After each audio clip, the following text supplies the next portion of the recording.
आपल्या लोकांची आपली वाहिनी एबीडी न्यूज मराठी। मुंबईतील ब्रिज कँडी परिसरातील हब टाउन स्कायबे इमारतीत सेंट्रल रेल्वे स्थानिक लोकाधिकार सेना संलग्न स्थानीय लोकाधिकार सेने महासंघ स्थापन सोहळा उत्साहात आणि मोठ्या जल्लोषात पार पडला। या सोहळ्यास माजी खासदार आणि स्थानिक लोकाधिकार सेना महासंघाचे अध्यक्ष गजानन कीर्तीकर व सरचिटणीस अरुण मोरे प्रमुख पाहुणे म्हणून उपस्थित होते। या ऐतिहासिक सोहळ्यात सेंट्रल रेल्वे स्थानिक लोकाधिकार सेनेच्या केंद्रीय कार्यकारिणीची घोषणा करण्यात आली। मात्र संघटनेच्या अध्यक्षपदाचे नाव अद्याप जाहीर करण्यात आलेले नसून ते गुलदस्त्यात ठेवण्यात आले आहे। परंपरेनुसार या पदावर खासदार झालेल्या व्यक्तीची नियुक्ती केली जाणार असल्याची माहिती देण्यात आली। त्यामुळे आगामी काळात या पदावर कोणाची वर्णी लागणार याकडे सर्वांचं लक्ष लागलंय। दरम्यान खासदार राहुल शेवाळे यांचे नाव अध्यक्षपदी चर्चेत असल्याचे बोलले जात आहे।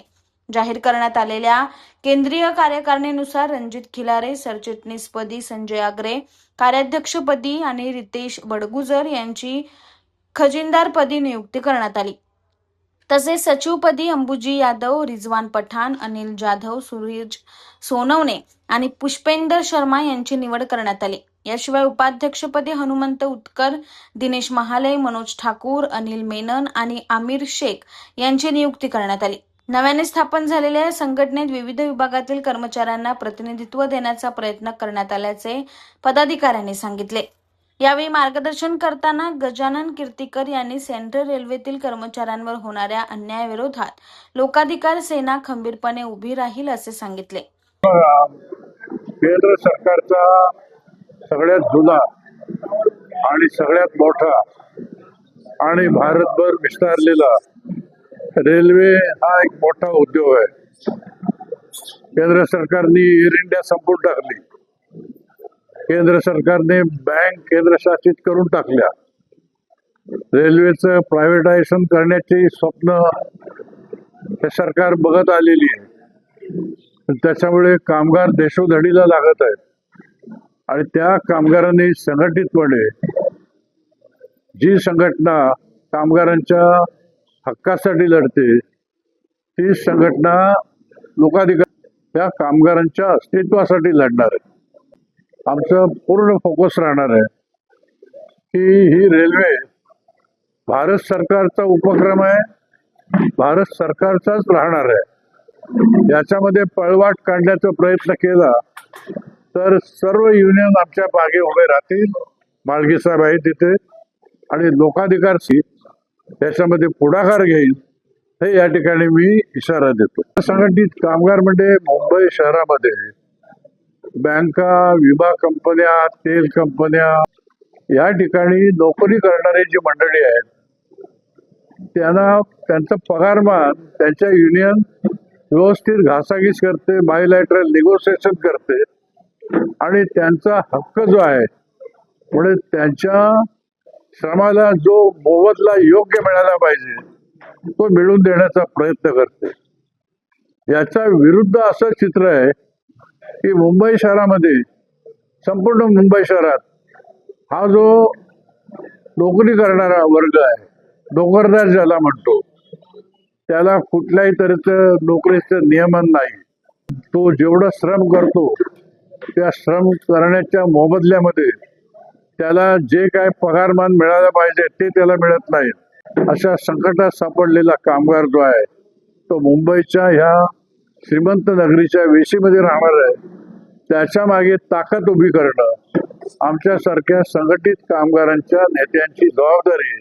नवनियुक्त पदाधिकारी जे आहेत आमचे, हे त्या ठिकाणी मी आभार मानीन आमचे माळगी साहेबांचे। त्यांच्या मार्गदर्शनाखाली आंग्रे आमचे कार्याध्यक्ष आणि खिलारे हे सरचिटणीस, ही दोन्ही व्यक्ती ते समजदार आहेत, मॅच्युअर्ड आहेत, त्यांच्यामध्ये लिडरशिपची क्वालिटी आहे आणि त्यांना मगाशी मी भाषणात बोलल्याप्रमाणे त्यांचं स्वतःचं इकडचं जे काही काम आहे त्याच्या व्यतिरिक्त देखील जो कॉन्ट्रॅक्ट लेबर ह्या रेल्वेमध्ये फार मोठ्या प्रमाणामध्ये भरडला जातोय त्यांच्या मागे सुद्धा आपल्या ह्या नवीन स्थापन झालेल्या लोकाधिकाऱ्यांनी आपली ताकद उभी करावी।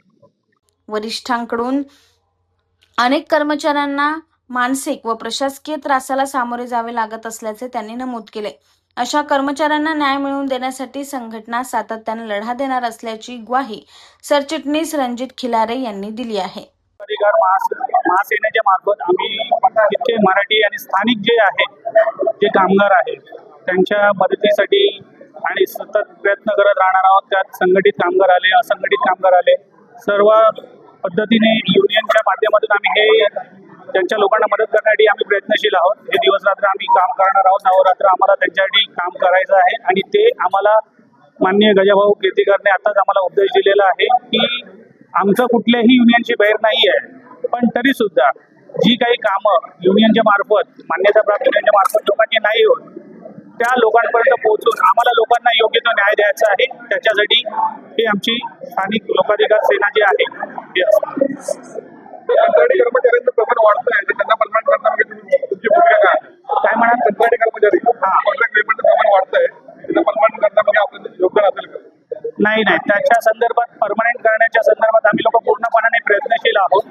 त्याच्याबद्दल आम्ही GM संजय साहेबांशी बोलणं पण केलेलं आहे. त्याचे विचाराधीन विषय आहेत, कारण ते सर्व कॉन्ट्रॅक्टचे मुद्दे जे असतात त्याच्यामध्ये कसं आजच्या परिस्थितीमध्ये रेल्वे प्रशासन पूर्णपणे हात झटकतं. कारण त्यांचं म्हणणं हेच आहे की आम्ही कॉन्ट्रॅक्टवरती दिला ते त्याचं कॉन्ट्रॅक्ट पद्धतीनेच काम चालणार. तरी सुद्धा आम्ही जे वर्षानुवर्ष कॉन्ट्रॅक्टवरती काम करत आहे त्यांना टेम्पररी स्टेटस कसा भेटेल आणि तिथून त्यांना परमनंटचा रस्ता कसा मोकळा होईल त्याच्याबद्दल आम्ही प्रयत्न करत आहोत.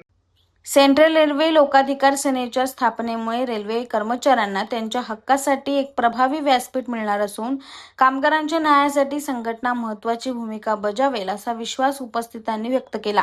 उल्हासनगर येथील श्रीरामनगर भागात राहणारे रितेश बडगुजर यांची सेंट्रल रेल्वे स्थानीय लोकाधिकार सेनेच्या खजिनदारपदी निवड झाली असली तरी ते परळ कारखाना संविधानिक कॅन्टीनचे कमिटी मेंबर तसेच मध्य रेल्वे परळ कारखाना मेकॅनिक इन्स्टिट्यूटचे सुद्धा कमिटी मेंबर आहेत.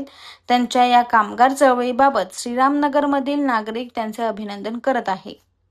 आपल्या शहरातील ताज्या घडामोडी पाहण्यासाठी आपल्या AVD न्यूज मराठी चॅनलला सबस्क्राईब करा आणि लाईक शेअर करून पहा शहरातील ताज्या घडामोडी थेट मोबाईलवर.